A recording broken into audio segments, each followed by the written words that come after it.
Et salut tout le monde, aujourd'hui on va faire une petite tier list sur Marvel Rivals sur la saison 1. Et je ne fais pas perdre plus de temps, on commence directement avec Adam Warlock. Alors Adam Warlock, comme vous pouvez l'imaginer, le support n'est que très peu joué et du coup, il prendra sa place en B tier. Pourquoi? Parce que tous les autres supports ont un ultime qui est bien plus intéressant et Adam Warlock est un petit peu un personnage de TP. Je m'explique, si vous le jouez comme ça pour la première fois, vous allez rien comprendre et votre partie va être catastrophique. Alors que si vous êtes extrêmement bon et que vous jouez beaucoup, vous pourrez faire de bonnes choses, mais malheureusement, ça demande énormément de temps. Black Panther. Alors Black Panther, comme vous l'imaginez, le personnage est très très fort, très très intéressant, et surtout, c'est un diver. Et comme la plupart des divers, ils seront plutôt dans la tier list. Pourquoi? Parce que c'est simple. Lorsque vous avez un diver dans une partie, il n'a qu'une seule mission, et c'est embêter les supports. Et c'est plutôt facile à faire, sachant que la plupart du temps, il arrivera à passer sur les côtés et aller dans votre backlane.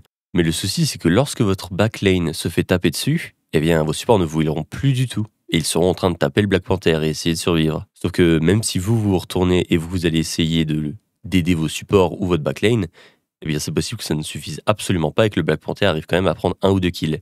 Et à partir de ce moment-là, eh bien, vous pouvez vous faire rouler dessus par toute l'équipe adverse. Black Widow. Ah là là, un personnage qui a été énormément controversé et qui va prendre sa place en D malheureusement. Et pourquoi? C'est très simple, le personnage a le pire win rate du jeu. Le personnage, c'est un peu comme Adam Warlock, c'est un personnage d'OTP. Il n'a pas beaucoup de compétences, il a beau avoir un sniper qui met de très très bons dégâts, c'est pas suffisant. Cependant, je le mets en D, mais si vous vous entraînez et que vous jouez bien le perso, très honnêtement, il méritera sa place en B, mais de très très loin. Donc le perso reste très viable, mais cependant, ce ne sera pas toutes les parties. C'est que je pense surtout en convoi. En domination, le perso n'est pas assez intéressant pour moi, mais le perso mériterait un B, mais on va le laisser en D parce que, voilà, le personnage, malheureusement, est un peu trop faible de nos jours. Ensuite, USA, on parle évidemment de Captain America, qui est un personnage que j'apprécie particulièrement et qui aura sa place en C, malheureusement. Parce que le personnage a beau être extrêmement fun à jouer, très intéressant, c'est un personnage qui va dans la backlane, mais il n'a pas assez de dégâts pour vraiment tuer les supports. Si les deux supports se heal entre eux, ils vont juste vous tuer, mais c'est un peu comme Venom, c'est-à-dire que votre mission c'est de prendre de l'espace. C'est pas de faire des kills, vous aurez aucun dégât, vous aurez pas de kills, mais si vous arrivez à prendre de l'espace et à bien jouer votre personnage, il reste quand même assez viable, on va dire. Ensuite, passons à Cloak and Dagger, qui est un personnage qui va en S tier. Le perso est beaucoup trop fort, il est joué toutes les parties, il est auto-guidé, vous pouvez heal plusieurs personnes en même temps, vous avez autant de dégâts que de heal.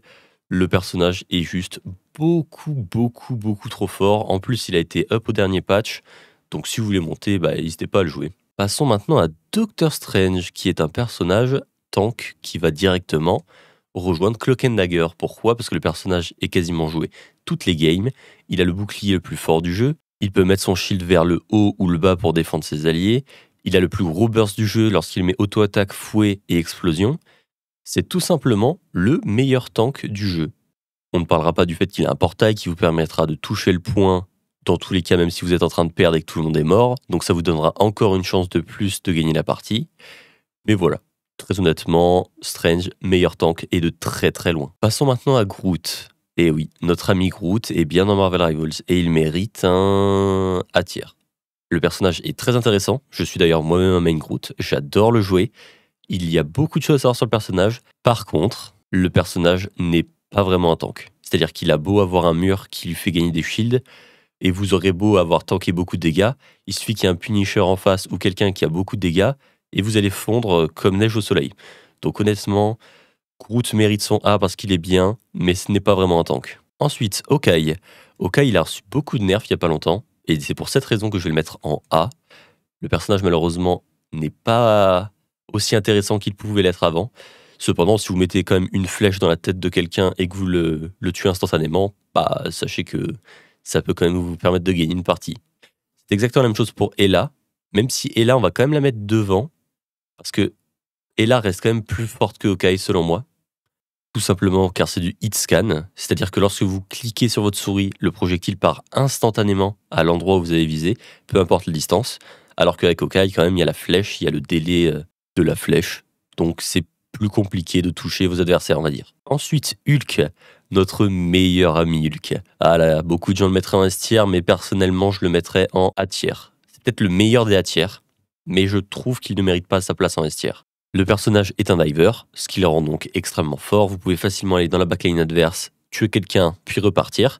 Le personnage temporise énormément avec son ultimate et le fait que vous vous détransformez lorsque vous décédez. Et le point le plus important et ce qui rend vraiment Hulk fort, c'est son shield, mais surtout le fait que ce personnage a des combinaisons trop fortes. C'est-à-dire que si vous jouez un Hulk et que vous avez Strange, Strange deviendra beaucoup trop fort, ou si vous avez un Iron Man deviendra beaucoup trop fort. La combinaison de ces trois personnages rend un combo extrêmement frustrant à jouer contre, car c'est tout simplement quasiment impossible de jouer contre eux de manière égale, à moins de jouer vous-même aussi le combo. Passons à Invisible Woman, qui mérite sa place en S tier. Le personnage a beau être un support, il a un potentiel de dégâts qui est infini. Vous pouvez ramener les gens vers vous et leur faire de gros dégâts, donc cancel des Wolverine, des personnages qui ulti, enfin vous pouvez cancel énormément de choses. De plus, vous avez votre mage qui envoie une boule qui fait énormément de dégâts. Vos soins ont beau avoir une portée assez faible, les soins que vous allez procurer à vos alliés sont colossaux. Ensuite, Iron Fist. Iron Fist mérite sa place en B tier. Alors, même si le personnage a encore une fois un très gros potentiel, c'est un peu comme Adam Warlock, c'est-à-dire que le personnage, il est plus là pour être un personnage d'OTP. Et surtout, le problème d'Iron Fist, c'est que c'est un diver qui a besoin d'énormément de heal. Contrairement à Black Panther ou à d'autres divers qu'on parlera juste après, eh bien, vous pouvez vous débrouiller tout seul. Iron Fist, si vous allez tout seul dans la backlane et que les gens se retournent, ça va être vraiment, vraiment dur pour vous de rester en vie. Même si vous avez votre clic droit qui peut esquiver tous les ultis du jeu, ça ne sera pas suffisant pour tuer tout le monde. Iron Man. Iron Man a beau être un personnage très intéressant, je le mettrais en B. Pourquoi ? Parce que le personnage est bien, mais seulement si vous avez un Hulk, et surtout parce que, en tant que joueur de DPS, de tank ou de quoi que ce soit, lorsque je suis contre un Iron Man, il suffit de le focus et vous le détruisez en 5 secondes. Il vous suffit d'avoir un Spider-Man, un Groot, n'importe quel personnage qui tire dans les airs, un Punisher, une Storm, une Ella ou un Hawkeye, et le Iron Man ne pourra plus du tout jouer au jeu. Donc c'est pour cette raison que je vais le mettre en B, et que je pense qu'il mérite sa place. Alors Jeff le requin, très honnêtement, si ça tenait qu'à moi, je le mettrais en A. Parce que le personnage a vraiment un potentiel incroyable que les gens n'arrivent pas à voir. Mais si vous jouez un Jeff full PVP, full dégâts, c'est-à-dire que vous ne healez pas trop, mais vous jouez pour vous et vous utilisez vos bulles sur vous-même, eh bien, vous pouvez faire des miracles. Je me suis déjà fait éclater par un Jeff comme ça. Donc, ça reste un personnage d'OTP. Donc, on va quand même le mettre en B, honnêtement. Je pense que sa place est bien là. Loki. Alors, Loki, on est sur un personnage qui est vraiment, vraiment très, très fort, qui mériterait soit d'être en A, soit d'être en S. Mais on va le mettre en S parce qu'on va partir du principe que le mec qui joue Loki est extrêmement fort.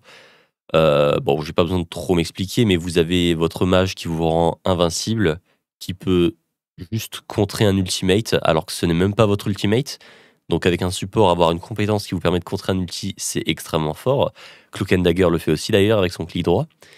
Et on ne parlera pas du fait aussi que Loki peut tout simplement voler un ulti adverse, que ce soit adverse ou allié d'ailleurs, pour ceux qui ne le savaient pas. Ensuite, on va parler de Luna. Alors, Luna Snow mérite sa place en S aussi.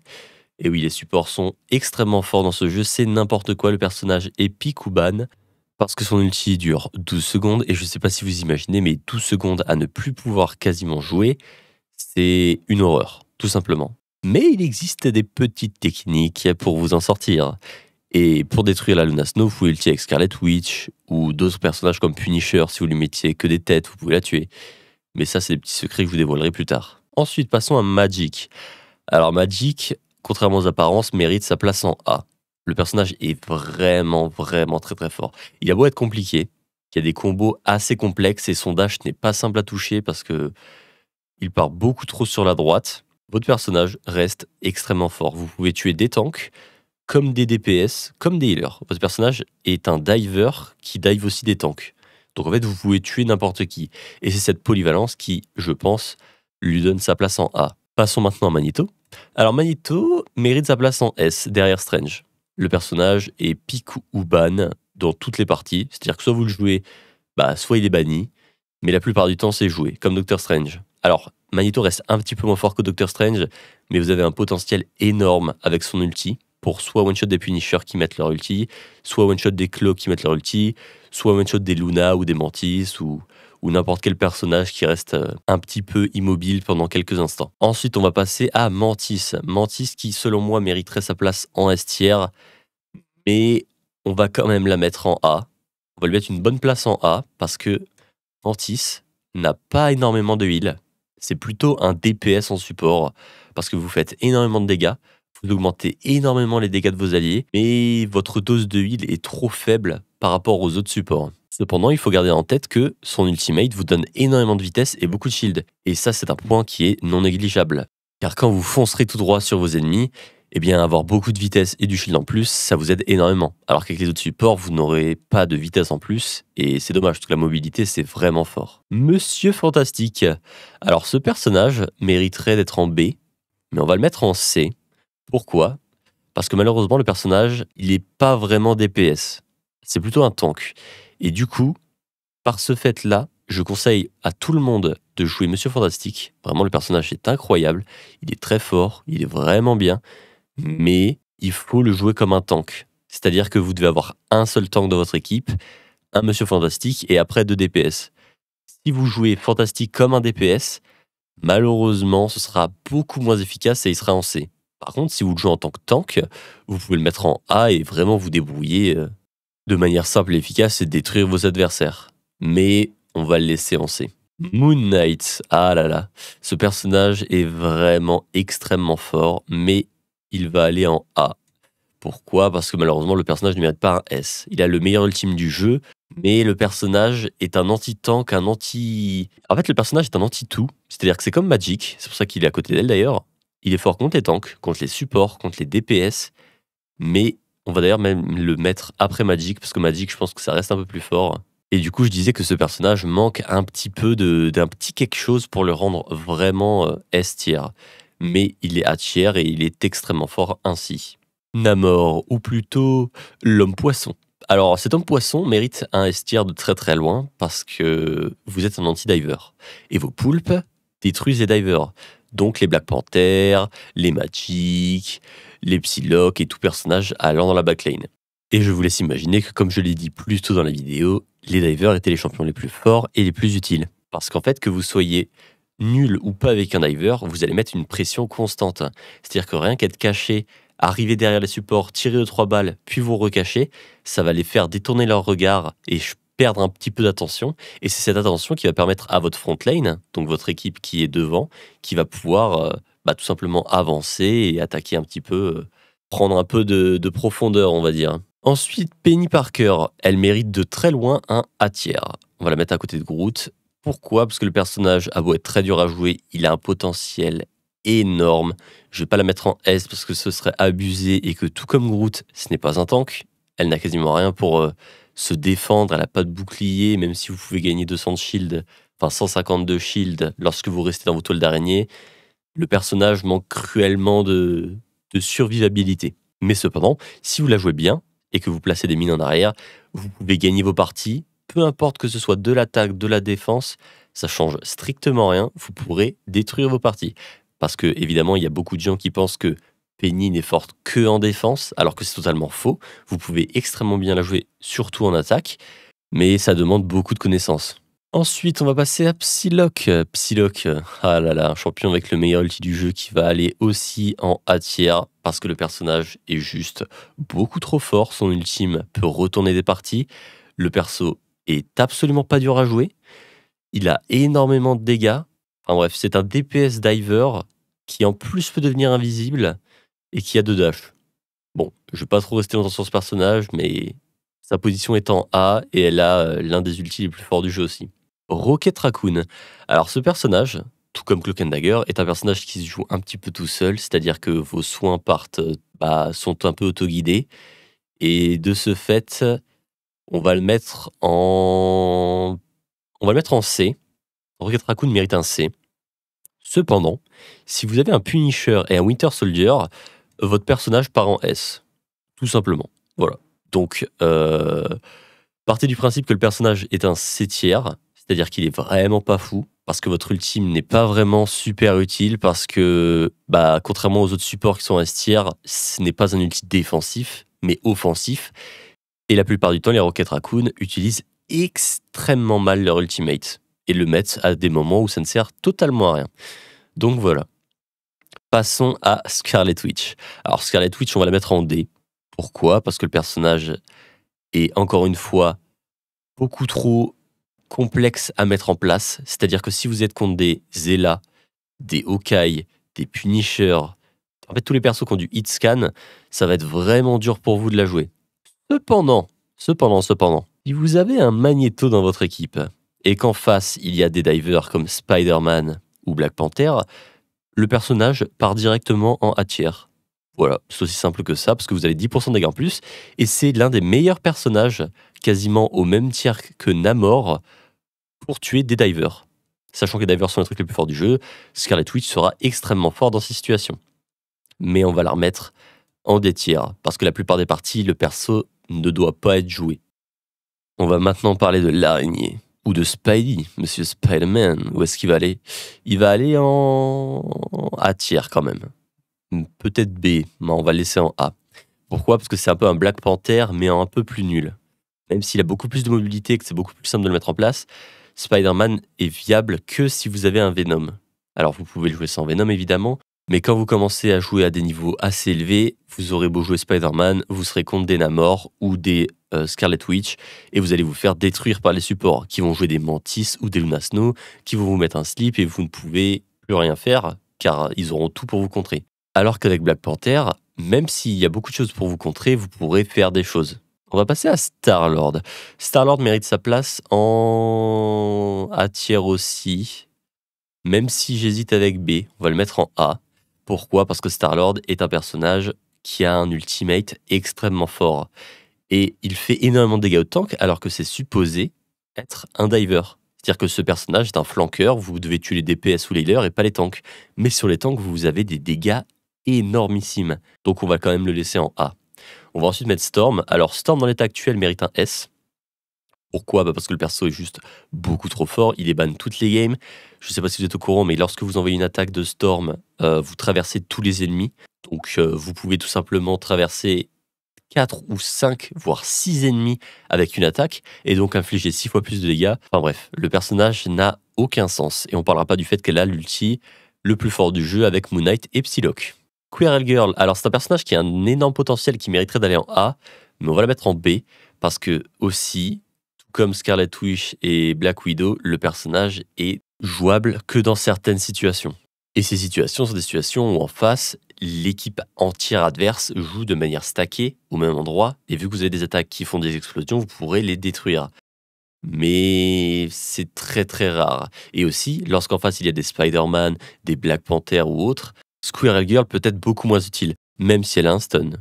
Mais pour mieux étoffer tout ça, c'est plutôt contre les personnages qui volent vraiment, comme Storm et Iron Man, que Squirrel Girl est inutile. On va passer à Punisher. Punisher qui mérite un très gros A tier aussi, au même niveau que Ella. Le personnage, encore une fois, mérite un S tier si jamais vous avez un Raccoon, mais on ne part pas du principe que vous aurez un Raccoon, donc il sera en A tier. Pourquoi? Parce qu'il a un fusil à pompe qui est dévastateur contre les tanks, et une mitraillette qui est en hit and scan, qui est juste tout simplement destructrice aussi. On va maintenant parler de Thor. Alors Thor, on va le mettre en A tier quand même. Ou B tier. On va plutôt le mettre en B tier. Pourquoi? Parce que le personnage, malheureusement, il est un peu comme Captain America. Alors, il reste beaucoup plus fort que Captain America, mais vous êtes obligé d'avoir des healers car vous êtes un tank diver. Et le souci d'être un tank diver, c'est que vos supports ne vous suivront pas la plupart du temps. Ou alors ils auront peur de trop s'avancer et du coup, vous allez juste mourir tout seul en backlane. Alors que si vos supports viendraient avec vous, ce serait une destruction massive et du coup, on pourrait mettre le Thor plus haut dans la tier list. Mais là, pour l'instant, malheureusement, ce n'est pas possible. Venom. Venom, qui est un champion assez intéressant, mériterait sa place en A. Pourquoi? Parce que c'est un peu comme Captain America et Thor, sauf qu'avec Venom, vous n'avez pas besoin de support. C'est-à-dire que vous avez votre E qui vous permet de gagner 800 de shield ou plus. Donc vous pouvez aller dans la backlane, prendre énormément d'espace, puis repartir de manière simple, sans prise de tête. Donc c'est pour ça qu'on va le mettre en A. Winter Soldier, part directement en S. On va même le mettre ici. Parce que pour moi, Winter Soldier, c'est vraiment le DPS le plus fort du jeu et de très très très très très très très très très très très très très loin. Parce que vous pouvez grab un tank et le one shot. Vous avez un ultimate qui peut tuer 15 personnes. Le again, again. Voilà, on n'en parlera pas, vous savez très bien ce que ça fait, vous l'avez déjà vécu. Et puis voilà, je pense qu'il n'y a rien de plus à dire sur ce personnage de fou furieux. Et pour finir, Wolverine qui part aussi en S tier. Pourquoi? Parce que le personnage ramène les tanks. Il est trop trop fort. Et voilà, on n'en parlera pas. J'ai pas besoin de dire plus de choses. Le personnage est 100 fois trop fort. J'espère que cette vidéo t'aura plu. Alors évidemment, c'est possible que tu ne sois pas d'accord avec certains des emplacements de là où j'ai mis des personnages. Mais c'est pas grave, c'est la vie. On a tous un avis différent. Des fois, il y en a qui ont plus raison que d'autres. Moi, je pense que ça va. La tier list là est plutôt pas mal. Après, évidemment, j'ai expliqué. Je suis souvent en live sur Twitch. Alors, si t'as des questions, tu peux venir en parler là-bas. Et lâcher un petit follow aussi. Merci. Pour quelles raisons certains champions étaient par exemple en D alors qu'ils mériteraient d'être en A, comme Black Widow ou Scarlet Witch, ou même Rocket Raccoon qui mériterait d'être plus haut, mais seulement si vous avez un Winter et un Punisher. Bref, j'espère que cette vidéo t'aura plu. Ciao, ciao.